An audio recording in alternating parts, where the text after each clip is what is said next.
another thing. What's up, Let's Get Trippy fam? It's a pleasure to be alive, isn't it?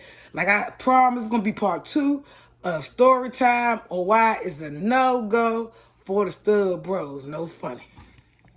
I left off by letting y'all know that me and her was chilling a lot with our partners in the dorm at LBJ, and we would go out to like the rack, we'd go to the movie room, we'd do things of that nature. Now, fast forward.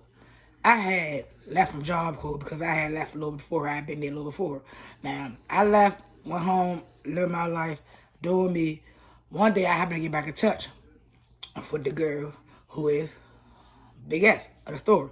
Get in touch with Big Ass. We started talking. We started vibing. She talking to me. She ended up at a Job Corps moving up Philly, because the girl she was talking to was from Philly, and the girl I was talking to was from the DMV, District of Columbia, or whatever. So she ended up moving up Philly with the girl, and she would call me, I ain't gonna lie, and we would talk.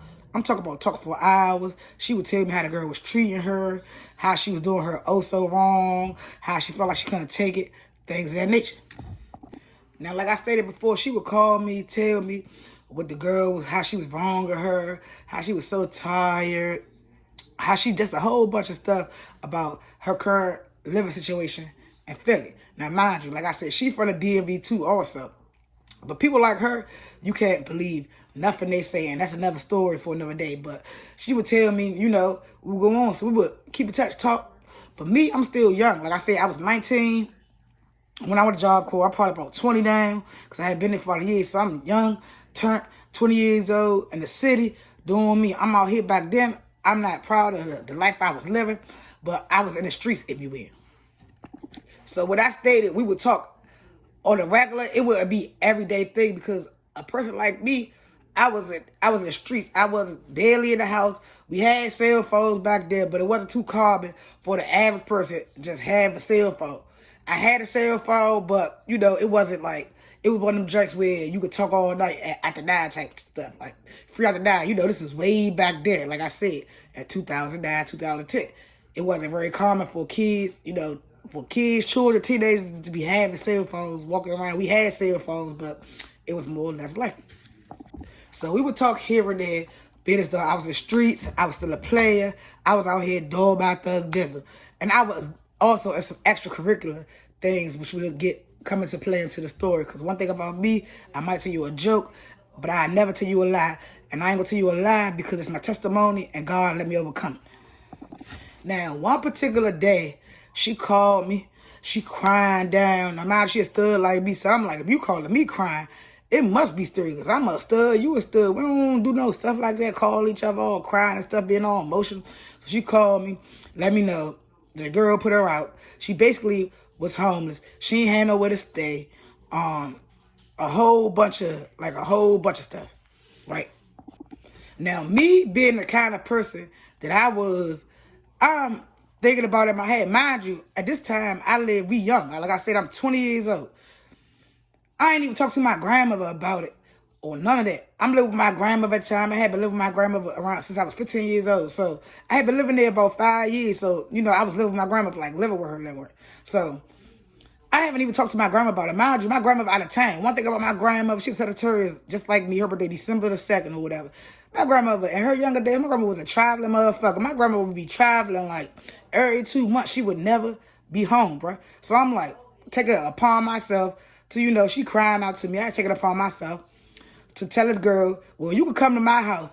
It ain't going to be no permanent thing, but you can live here for a couple of months, you know, get your stuff together. Mind you, remember, I never talked to my grandmother about it, y'all. Never talked to my grandmother about it. My grandmother, out of town, we never talked about it. I just took it upon myself to invite this girl and me and my grandmother home without even talking to her. That's the first red flag. You never do no stuff like that. You never invite somebody and somebody home without talking to them first. So I shouldn't have went too fast. I should have pumped the brakes a little and just held on for a second.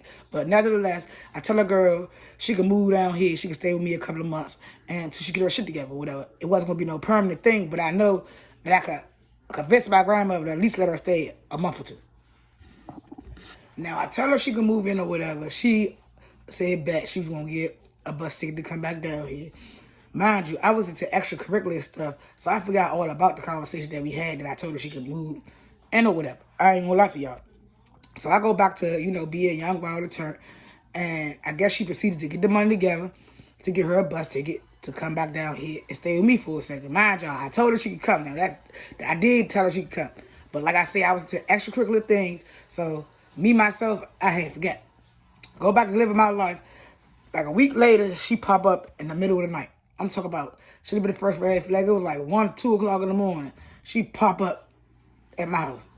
Gave her the address, She popped up, whatever, came in the middle of the night or whatever.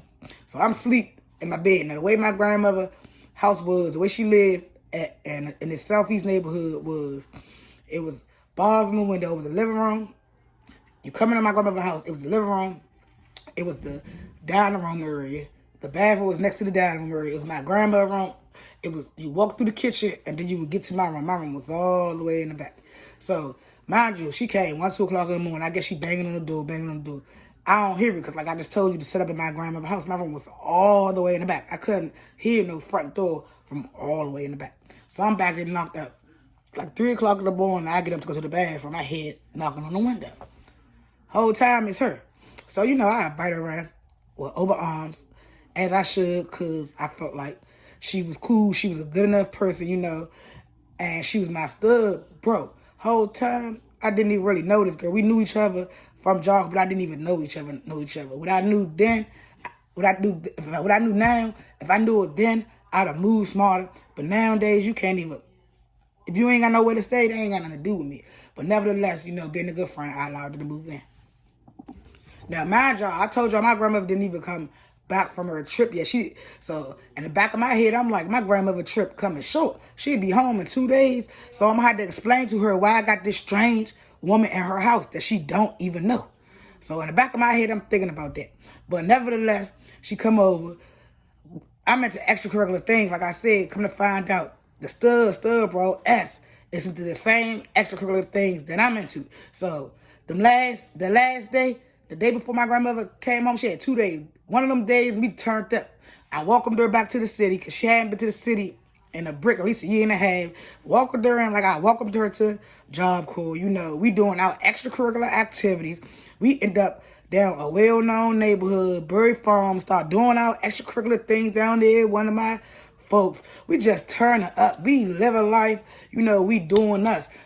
Still, remind y'all, I have not talked to my grandmother. I still gonna have to explain to my grandmother why this woman that she never met is in her house and why she here. But for the meantime, like I said, we turning up, doing it to films, because back then, it was nothing. I had bras. We was introducing her to her bras, friends. We young, wild, free, living.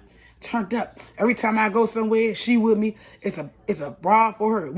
Every time she goes somewhere, I'm with her. It's a bra for me. Like, we was just living turned up. I ain't gonna lie. Now, fast forward, my grandma come home now. Now, my grandmother is home. First thing, you already know how my grandmother is black and West Indies. So you know how black West Indies grandmother come. And the first thing she come in there and say, like, who the fuck is this in my motherfucking house? And as she should. Because me, as an apartment owner now, in my older age, I wish I would come the fuck home and you got some strange motherfucker just laying in my motherfucking shit. So, I understand. But at that time, I was young, didn't understand. Talked to my grandmother. At first, my grandmother was not going for it. My grandmother was like, no, she cannot stay here, babe. I don't care, babe. My backstory, my grandmother always called me Pooh, babe. That's why I got the name that I got now, Pooh or whatever. But she like, babe, she cannot stay here. No, she cannot stay here. Now, I convinced my grandmother to give her 2 months. Now, my grandmother ain't like her. I ain't gonna lie. My grandmother ain't like her. But she agreed to allow her to stay, for them 2 months. So I run it past my man, mind you. I ran it past her. I'm like, today's date, we're going to make up a date. Today is March 15th. By July 15th, fool, you gotta be gone. My grandmother said you can stay, but you can only stay for 2 months. So by July 15th, you could be gone. Now, my grandmother didn't really want her to stay, but she got the kind of heart that I got. Like I said, with the same sign, she was willing to give her a chance. Anything for her granddaughter. Like, I am spoiled when it comes to my grandmother. Anything for her granddaughter, she's going to do it for her granddaughter. Anything for B.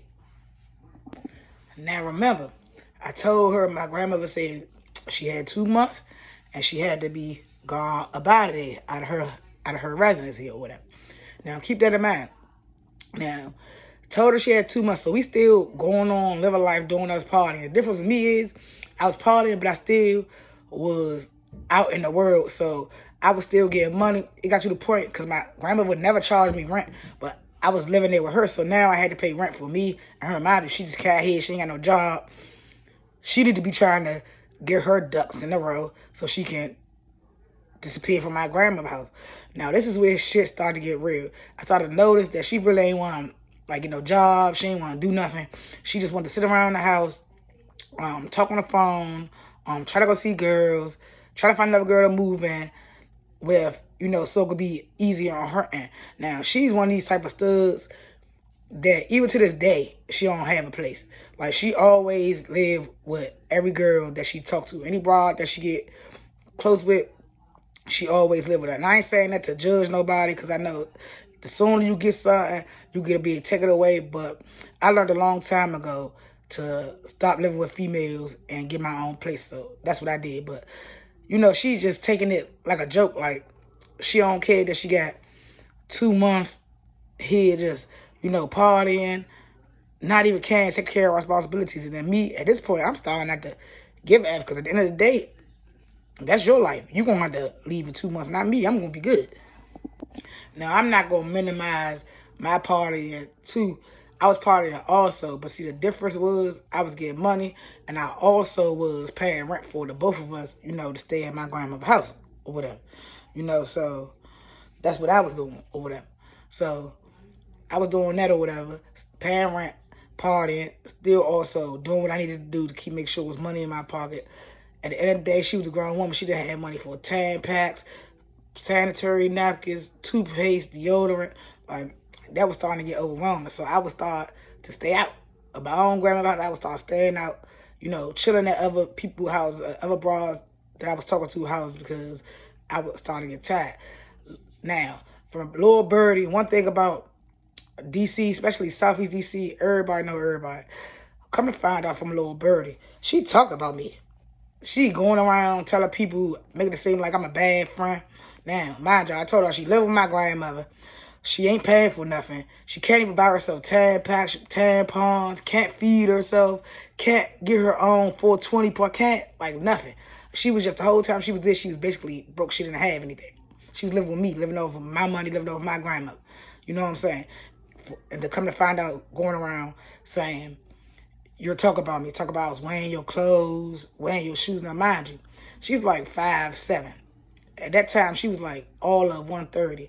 I'm 4'11", like 190, 200. What am I wearing to yours? You wear size 8 and men. I wear size 6 and kids. You just talking out here, talking to hear yourself, talk. Now, that had got back to me, and I had agreed that I was about to go home and put this stud out of my grandmother's house. But make sure y'all like, share, subscribe for the next part. My next part is when all the tea starts spilling. I'm going to go ahead and record it so it can be already done, and I'm going to drop it for y'all tomorrow. I'm telling y'all, the tea kettle is about to get hot, and y'all going to see why I don't have many stud bros. Go ahead, like, share, subscribe so y'all won't miss any content. Why you so fine?